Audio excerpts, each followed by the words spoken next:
Hello, everybody. Welcome to the Cost Code Show, a new podcast from Knowify, where we cut through the noise and bring you practical ideas for running a more profitable, efficient construction business. I'm your host, Ryan Gilmore. Today, I'm joined by Marc Visent. Marc is the co-founder and CEO of Knowify, but that's just scratching the surface. How are you doing today, Marc? Pretty good. How are you, Ryan? Doing well. Marc's going to talk to us about a few big picture topics. So his evolution from his legal background to running a software company, leadership lessons he's learned along the way from growing the company vision and turning strategy into daily ops, and creating accountability and transparency in the company. So before we get started, I do want to touch on one thing. Our goal with this show is to be a little bit different from some of the podcasts you might be familiar with. It's not going to be an hour or two of folks waxing poetic. We want to make it as practical and actionable as we can. So we're going to try to keep it short and to the point. And we're also going to make sure we always include a valuable resource to help you run your business more efficiently. So in today's show notes, we're going to include our contractor assessment and action plan. This is a free downloadable tool. It allows you to score your business along a few different criteria like internal processes, financial management, your use of technology. And then based on that score, we're going to make some concrete recommendations for how you can improve. So with that out of the way, let's get rolling. Marc, why don't you just get started by telling us a bit about your background and how you got into the software business? Absolutely. So I started in software pretty early. As a kid, I always enjoyed coding and learning new languages. That brought me to engineering school, where I specialized in computer engineering. That was the early days of the internet and the early days of software as we know it today. So that was pretty good times to be learning and trying to build the first products. Then I took a very long break. I went to law school and practiced law for a few years. And it was as I was practicing law and working with all those big clients and big corporations, when I realized that what I really enjoyed was all these business challenges, all these business problems that they were trying to solve, right? With me, they were trying to solve them from a legal standpoint, but they also had all sorts of other issues that they were trying to fix. And I realized that realistically, I actually wanted to be the client, not the lawyer, right? So that brought me to the US, and eventually I met Dan, and we both started Knowify with this idea of running a small business is not easy, right? It's full of challenges, it's full of problems, it's full of things that you're always wishing, I wish it was better. And our idea with Knowify was, let's at least create this foundation for a better business, right? Let's create all these workflows, all these ways of running your business that then they can grow with you, right? It's not just everything in your head or everything in paper or everything in spreadsheets, but everything in one single place for you to run your business. Nice. So jumping off of that, so what were some of the early challenges that you and Dan experienced, in shaping the company vision, and how did you guys kind of overcome those?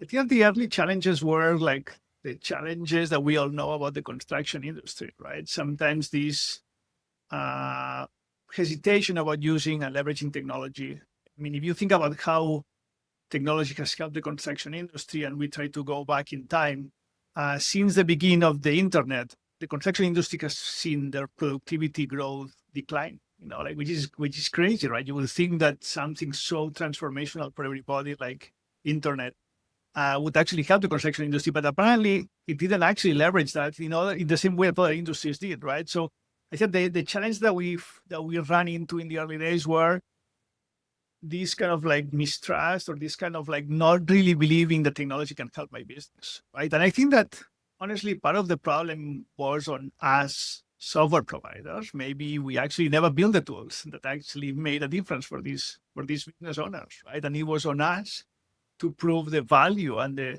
return on the investment of you using technology, you spending time actually embracing this technology in the early days, starting with something new. It's never easy. It's nothing out of the box. You have to go and change your processes. And I see that the challenges that we face were the challenges of the industry. Can we adopt technology in a way that makes sense for our business? Nice. So from what I understand as well, when you started at Knowify, you weren't actually the CEO. So you were kind of more of an employee, and you transitioned into a CEO, which I think for a lot of our clients is a very familiar kind of path. They start in a trade, they then want to start a business, or they kind of grow from a senior, maybe a foreman, into, running a business. Maybe you could talk about that transition. Yeah, I think in my case, as you just said, it's the case of that foreman or that PM that grows inside the business, right? In our case, it was the fact that I was joining as an employee and the business didn't even exist.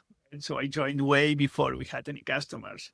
As we were building it, I think that it was obvious to Dan and myself that I would do a good job, like, being in charge of the business, leading the business with my background in both technology, law, and also in general, like business management. I come from a family of like small business owners. So I had this connection with both the challenges that we were facing, the way that we were trying to solve them. And that's how we ended up in this position. I said it's, lessons learned from that, right? I said Dan and I having an honest conversation about what makes the most sense for the business. I said, obviously it helps when you have someone building the business with you that is open to having this type of conversation, right? That actually acknowledges like like virtues and weaknesses of like whoever is building it with you, and understanding who's going to be in a better position to, to do what it takes to be the CEO and lead the business. I said that was kind of like one of the early lessons. So first that someone like, coming from somewhere else can eventually become the CEO of the business. And also the fact that partnering with the right people, right? In my case, partnering with Dan, that we were able to work together so well. Yeah, that's awesome. And I want to jump off that because you're talking a lot about, I think, people and personalities and finding your right role in a company. So maybe you could talk a little bit about, Knowify's obviously grown from the two of you into a larger company. Still probably small in the grand scheme of things, but much larger than it was. So how do you kind of approach hiring and figuring out like these are the needs and these are the right people that can fill those needs? Because I think in construction, talent is always a tough thing to find great talent. So we'd love to hear your thoughts I on think that. that early on we realized that it's both, talent and honestly like this quality of like being a good human being. It's like, and I said it's about finding the right balance. I see that sometimes everybody talks about like leveling up the talent of your company, right, and bringing more talented people. But I think sometimes we kind of like mix two concepts here. One is like bringing people that are going to be great for your company, right, and then the other layer is talent, right, and maybe it's part of the talent, right, like you being a good fit for the company. I think since the early days at Knowify, and we've done that in a very intentional way and very seriously internally, we try to hire the people that we believe are going to be the best fit for the position. Right? So it's not necessarily like the most talented people applying for that position, but it's a mix of both, right? Like you having, at the right stage in your career, having the right mentality, being a good fit for our business stage, right? We are growing, it's a little more chaotic, expecting to have a job where everything is under control. This is not the right job, right? There's going to be a bunch of things that you will have to do that you didn't expect doing, and your job description will very likely not be what you're going to end up doing here at Knowify. But for us, like bringing, honestly, the right people, like good people, and sometimes like sacrificing that extra little bit, like extra inch of talent to make sure that we would have the right person and we would actually be able to work. That's awesome. And again, I think it leads me to another question I would say is, once you got the right people in place, how do you kind of keep them there? How do you retain your folks? Because one of the cool things about Knowify, at least from my experience, is that there's very little turnover. Like people, I think we do a great job of finding the right people, and people seem very happy here. So obviously you're doing something right. Maybe you could talk a little bit about that as well.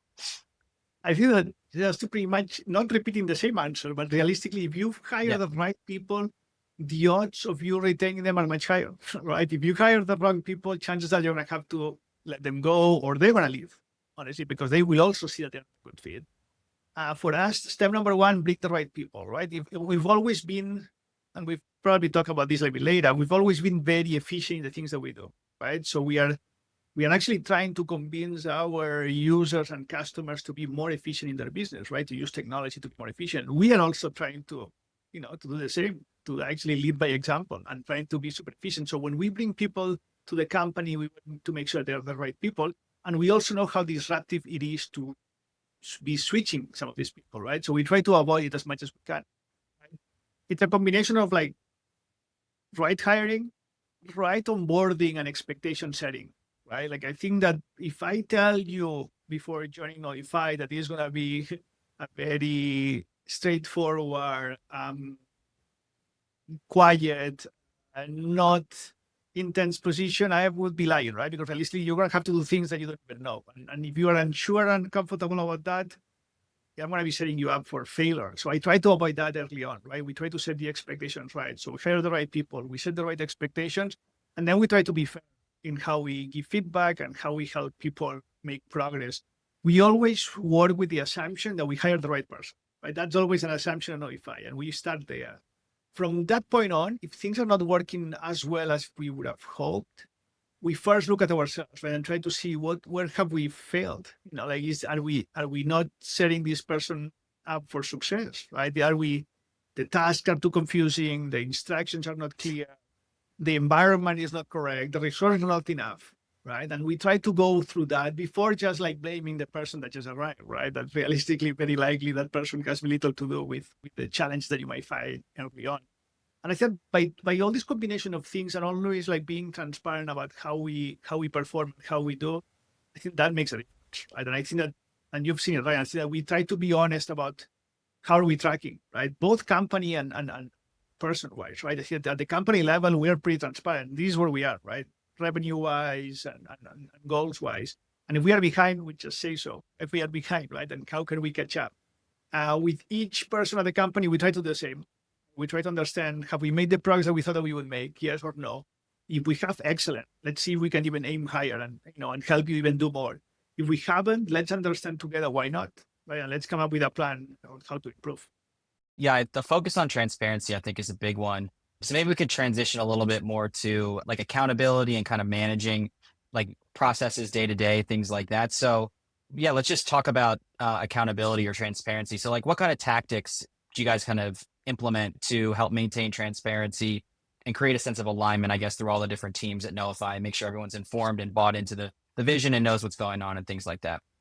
I think at the company level, a little bit what I just described, right? So we try to literally share how we are doing, right? There is no like a part that we show you or part that we don't really show you, we don't tell you that exists at Knowify, right? I mean, sometimes people might be like shocked on how transparent we are.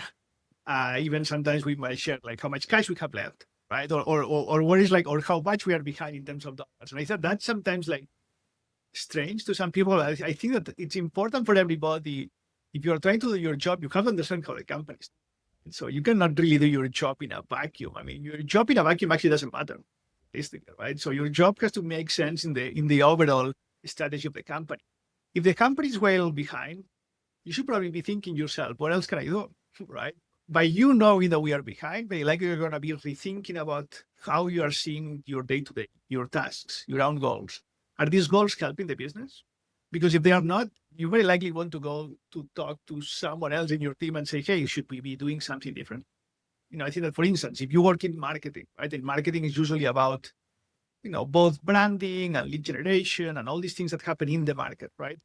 If we are behind in something like, say, revenue, are we getting enough leads? All the things that I am doing it's actually contributing to the business getting more leads, yes or no, right? I think that first step, like transparency, that sometimes even it's a bit shocking. And I know that some people feel, and some business leaders feel very uncomfortable about sharing some of these. I mean, I've seen this with conversations with, business owners in the construction industry, that some of them, they share actually their financials. They go and share their financials with most of the team, right? So, and I feel that's, and they explain us it like, we are in this together, right? So it's like, I know that I am the owner. Very likely I have a share in the benefits of the business. But you're an employee that wants to grow, that you want your salary to go up, you want to be successful. We are both in this together, right? So if you don't know the goals of the company and you don't know how the company is doing, you will not be able to help the business. So that's step number one, right? Like this transparency and almost like willingness to share goals and how we are tracking.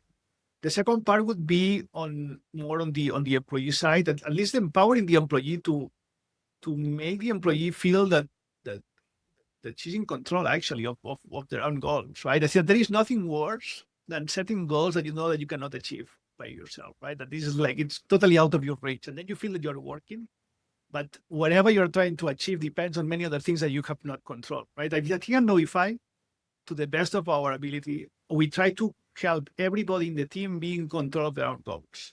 Right? And we also expect those goals to be almost like set by the employee. One of the things that we do at Knowify is that, like in a few weeks, we're going to be sitting down with some people in the team and think, okay, where do we want to go next year? Right? How will we get there? And everybody will go back to their teams and try to figure out internally, what else can we do? How much higher we can aim?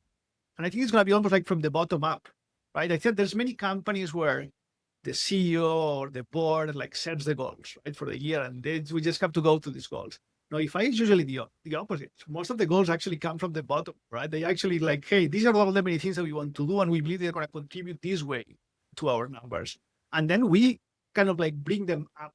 And obviously, it's going to be my job to, to summarize them, like put them in big themes, come up with like 3-4 things that will guide us throughout the year. But most of these ideas are like literally like things that come from other teams, right? So I think there is one thing that shocked some of our people. Well, when we started like growing really fast, like 3-4 years ago, and we were bringing more people and more leaders to the team, some of them, they were very shocked when I would not go and tell them what's my revenue goal for next year, right? I would ask them, what is your revenue goal for next year? Right? What can we do for next year? And they would be like, well, we are not really used to being told that, being asked, what revenue goal do I have for next year? It's mostly being told we have to hit this number. And everybody knows that the number is impossible, but we have to aim very high, right? Because in case we miss, at least we are missing, as high as we can. We try to operate in a very different way. But I think that transparency brings clarity on what you are trying to achieve. And then accountability is also achieved by like really empowering people in your team to achieve their goals. And I said that's what makes us unique. And that's, I believe that it makes us unique, but it shouldn't. That's a model that you can replicate in a software business like ours, in a construction business like the one that our customers have, or pretty much in any other industry. Yeah, you're talking a lot about, I think, like wherever it comes from, but developing like, a sense of vision for your company and where you want to go. So maybe you could talk a little bit about how that's kind of helped, like why that's important and how that's helped Knowify through the years, and how that could apply to a trade contractor or to a construction business. I think our case is unique in the sense that I was not a contractor, right? And I built a business that helps contractors succeed without me being a contractor. I think that being an outsider helped me see the industry in a slightly different way. But it also forced me to listen to our customers and users, right? I didn't know what the real problem was, so I had to talk to them and really listen.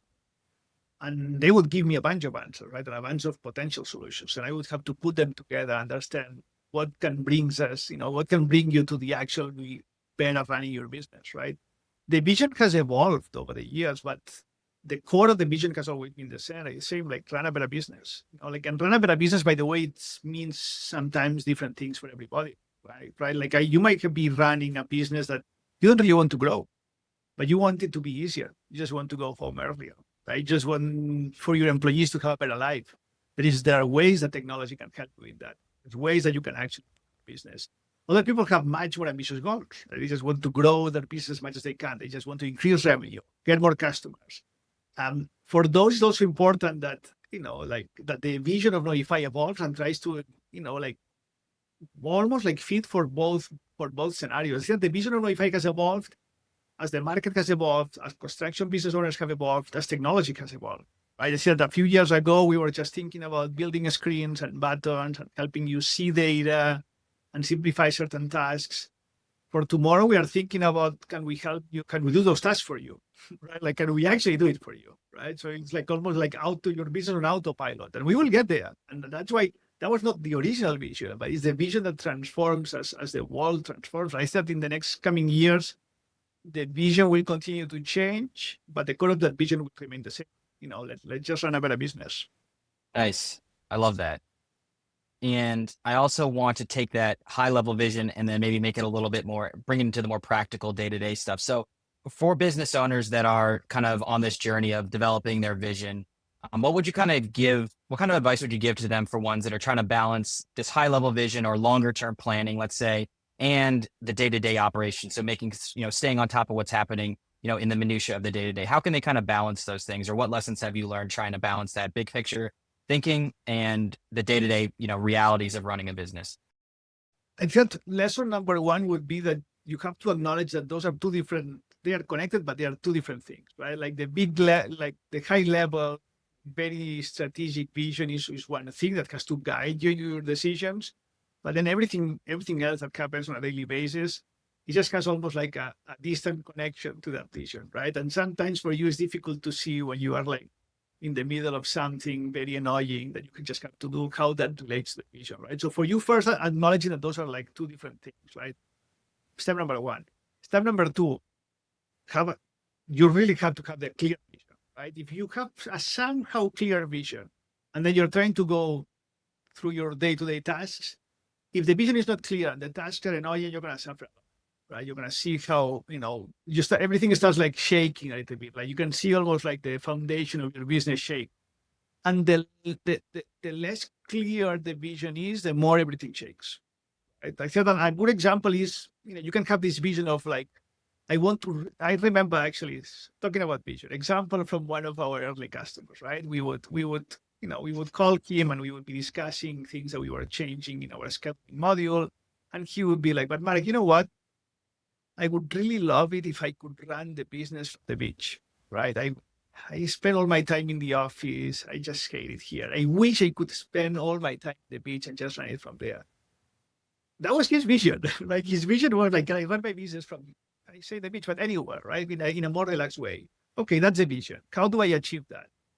Chances are that you cannot run a super like fast growing business from the beach, right? So it's probably already telling you that you're probably thinking more about a lifestyle business, right? So if that is the case, now you have the vision and you kind of like, you understand your own vision.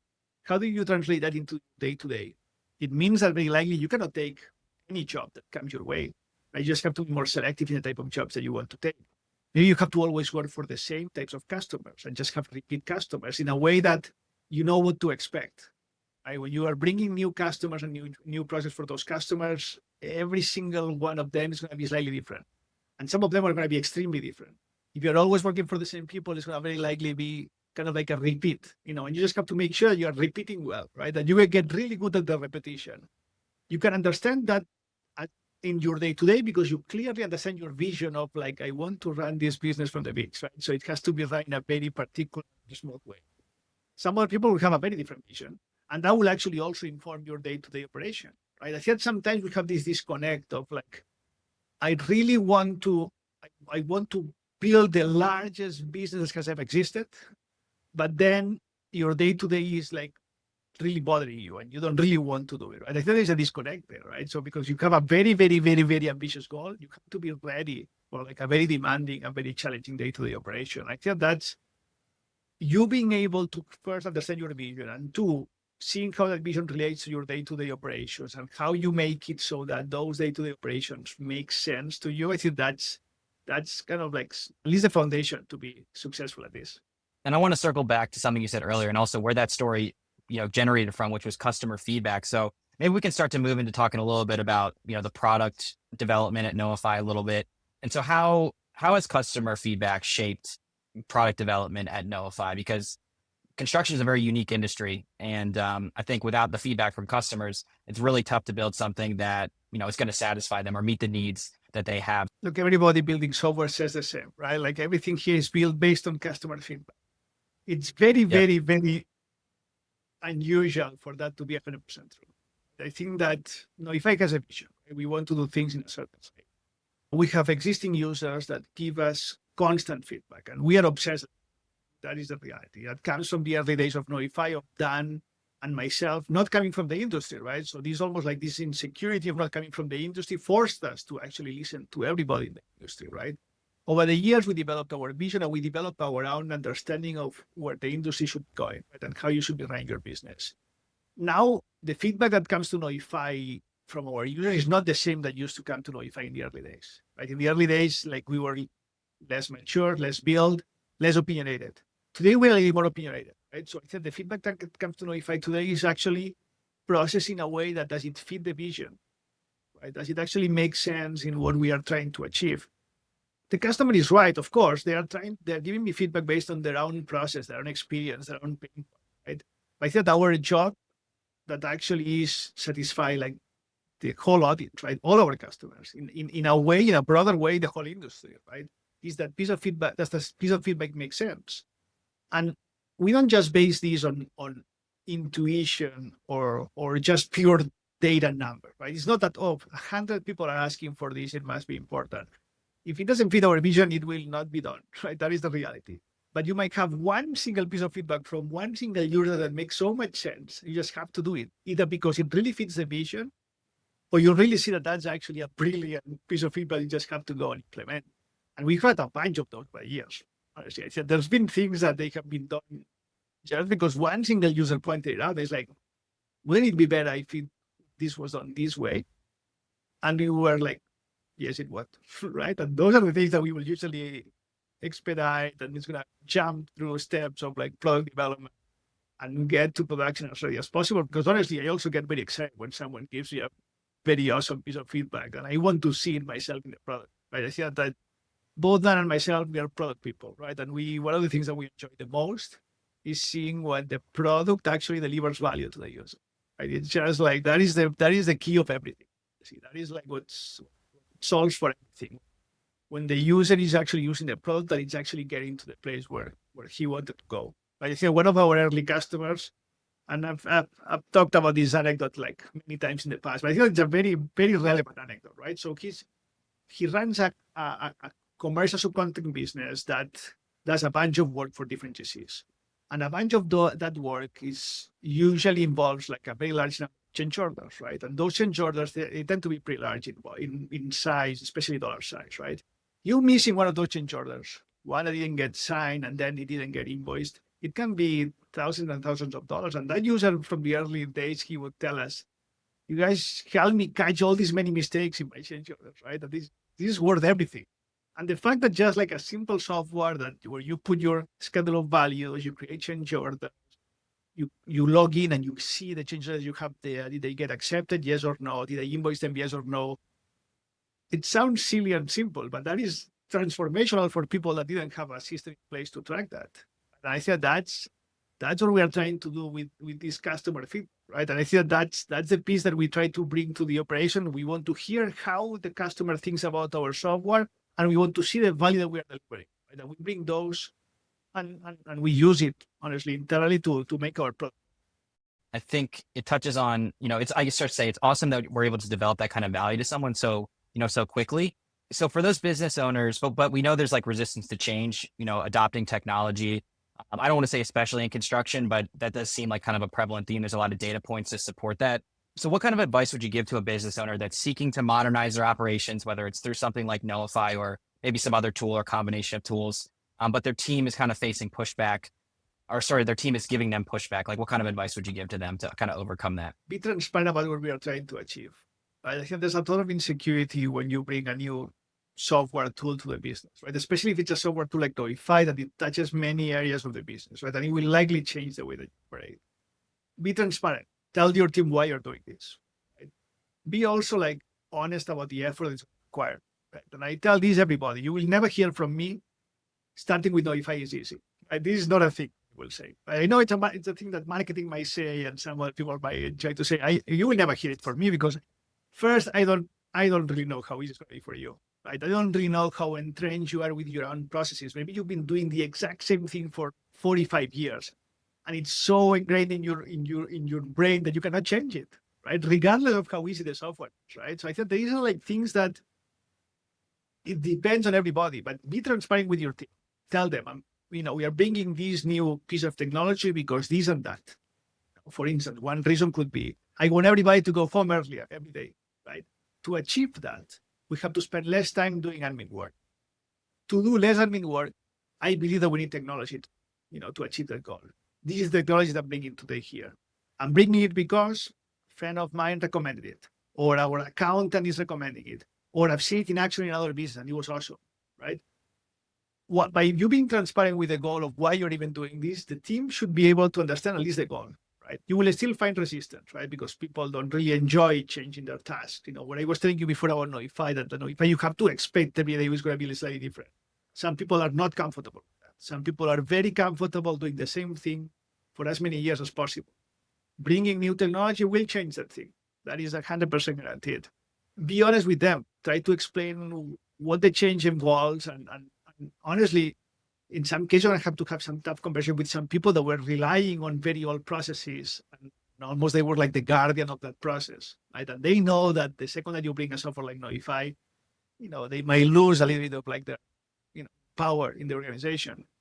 that is also important to be honestly upfront and transparent about it. And if you cannot be, you have to think it very well how you're going to succeed, because those people are going to be against change. And that's, I've heard more often than not, someone stopped using Knowify, right? And we call them and ask why. And they will tell us, look, guys in the field didn't want to use it, period. And I couldn't convince them. And honestly, it's very difficult to hire people. It's not like I could just go and fire them, right? So that is not a thing. At the same time, many years ago, Sunday night, when we were getting started, I had one of our customers, still a customer today, send me an email Sunday night telling me, Mark, I fired everybody in the office that was against Knowify. Can you guys help me tomorrow morning onboard new people? I was like, sure we can. Crazy in a way, right? But that is the type of leadership that you might need for your business, right? If you really believe that you're stuck in your business because your existing processes are holding you back, you might have to make some tough decisions, right? And it's not just bringing a software like Knowify. That might be the easiest decision, right? It's going to be everything else that happens around the software. So we're getting closer to the end of our interview time. So I wanted to ask two questions. The first one is going to be more of a personal type of question, I would say.